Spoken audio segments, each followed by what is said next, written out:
right, Mark, I see you got your Derby hat on. It's time for the Manchester Derby. That's not. They're not Irish. I tell you, the first time we did this show, we had Anisha, our resident City fan, and it was for the Derby. Manchester Derby, yeah. And it was the day that I learned how it was pronounced, because I'm so proud, and I did a little research, and I learned all about it, and I go, well, we got that Manchester Derby coming up. Ooh. And Anisha just kind of, you can hear her back kind of crack, because she's just like, oh! And she was very nice about it. She's actually, we pronounce it Derby. Derby. See, I'm still doing it. Yeah. No, the Premier League is very proud of themselves right now in the U.S. for Peacock or USA Network or whatever. They've got this advertisement that goes from the London Derby to the Kentucky Derby. And I'm like, oh, look at you, so proud. You guys found a way to say it proud twice. as a peacock. Proud as a peacock. I don't even know if that's the channel. But anyway, we're talking Manchester Derby. It's Man City, Manchester United. And Manchester United was able to win last season at Man City, at the Etihad. And we did that video, Manchester's red, I guess. Yeah. But Man City had little to nothing to play for. I mean, you always have something to play for, and derbies are always huge. Always but huge. All of a sudden, this isn't Manchester City being up by 14 points and taking the league. This match actually matters. Yeah. This matters a lot to Manchester United. Right now, they've got people biting at their heels. They've got numerous teams biting at their heels. Right. It's at Trafford, right? It's at the Etihad. Okay. Where actually Man United has a good run going into this at the Etihad. Yeah, absolutely. I think they're like 3 or 4 matches unbeaten at the Etihad. So this is a must-win for Manchester City, especially the way that they've been playing recently, where they've been a little bit relaxed about the way that they're going about things. I think he's got her, hopefully. Continue, just go. Yeah. Sorry, neighbors in need. So yeah, sorry. we She are looked like actually out she here in actually looked Brooklyn. like she fell, and I was seeing if I needed to run over there and Her offer son is assistance. just watching her. He's minding the dog. She's a bitch. But listen, she watches the show. No, she doesn't. No, she does. She's a big Manchester United fan. So, Exactly. She's a bitch. oh man. But this is a must-win for Manchester City. They have a team nipping at their heels. So it's going to be interesting to see because Liverpool play on Saturday. The derby's on Sunday. If Liverpool lose to West Ham, do you think City takes their foot off the gas a little bit? Because that's the problem with City. City can beat anybody, anywhere, anytime, but it's when they relax a little bit and they're just like, oh, whatever. And they got behind Tottenham. And they just couldn't get caught back up. Yeah. I can see that possibly happening here. It shouldn't happen.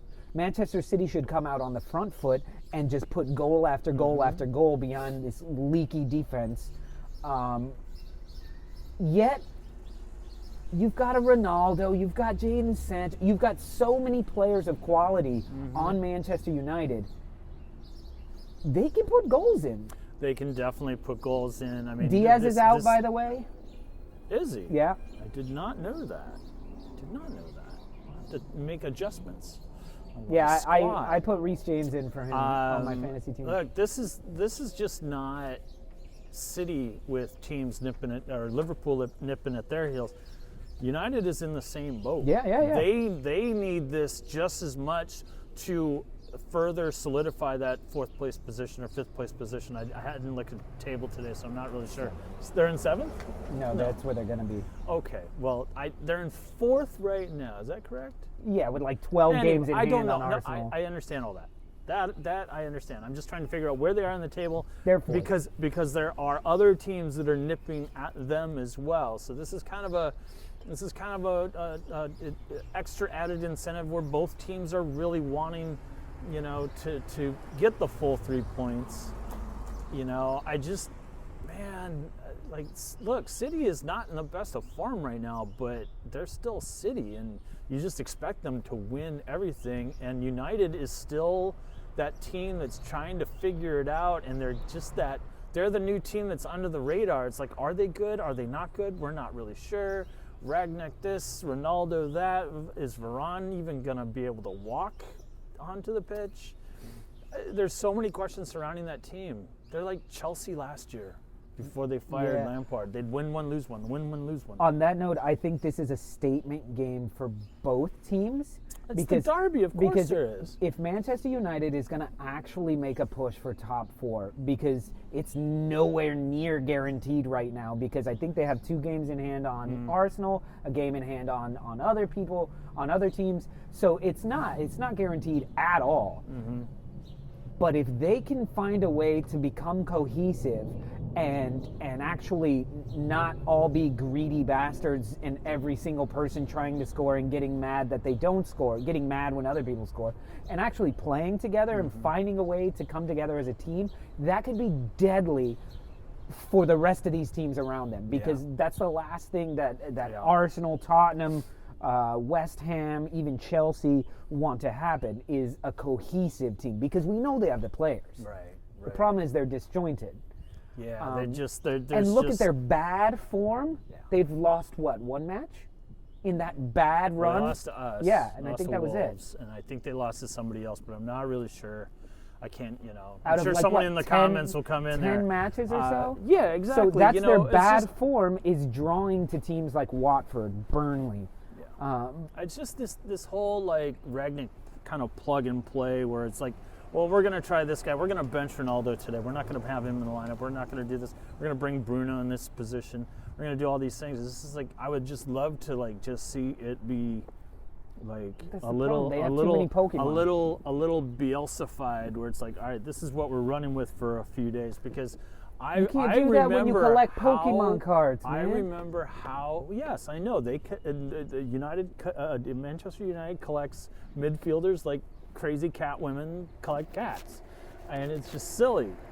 But I don't know. Is Cavani not healthy? Yeah, I think Because I really liked how United looked when they had Ronaldo and Cavani up front. Yeah. I really, really enjoyed watching that, and that was they had something going on. It's just we don't see it enough. So I guess Cavani's still hurt, and I guess Ronaldo's still butthurt because he's not the star that he once was, and he's struggling It's with gonna that, be isn't an he? interesting game, and what I would like to see is like a 5-4. Now it is hard to put up that many goals against City, but when it's a back and forth, and I feel like once you get the first goal against City, you can get more because the clean sheet's gone. Yeah. So stats wise, they don't care anymore. Right. They just need to score more goals. All of a sudden, João Cancelo is fucking in the box. Right. Kyle Walker way up the pitch as well. But listen, it's gonna be. I'm hoping for a slugfest and not a snooze fest. But I think it'll be more of a slugfest because both of these teams, this match actually means so much. And don't forget, Manchester City is allowed to touch the ball with their hand in the box all they want. Right. Clearly. So it's going to be funny with the referees and VAR deciding which team they want to favor here because they're both bastards. So yeah, no doubt. I mean, predictions. I don't think it's going to be a 5-4 match. We would love, but it's not going to be. But I do see a 3-2. 3-2 to who? I do see 3-2. Okay, don't say it yet. I also see 3-2. Do we agree? I don't think so. I'm putting it, that's the score. 3-2. Home, away. Who's at home? City. City's at home? 2-3. Whoa! No, I think this is. Mark, I that's think. terrible I for think us. this is one. No, I think it's great for us. It's not good for Not for the our clubs. Arsenals. No, I just see it. It's great for as the league, though, man. United sneaking it at the last second. They find some of that juju magic from last year Remember last year when Man United played and they would be down like Fergie 3-0, 2-0, and they would just come back. With and 18 minutes of stoppage time. Right, or Fergie like time, man. when they blew. I think it was last year. They blew the whistle, but then they brought them back out on the pitch to shoot a penalty. Penandez shot that one.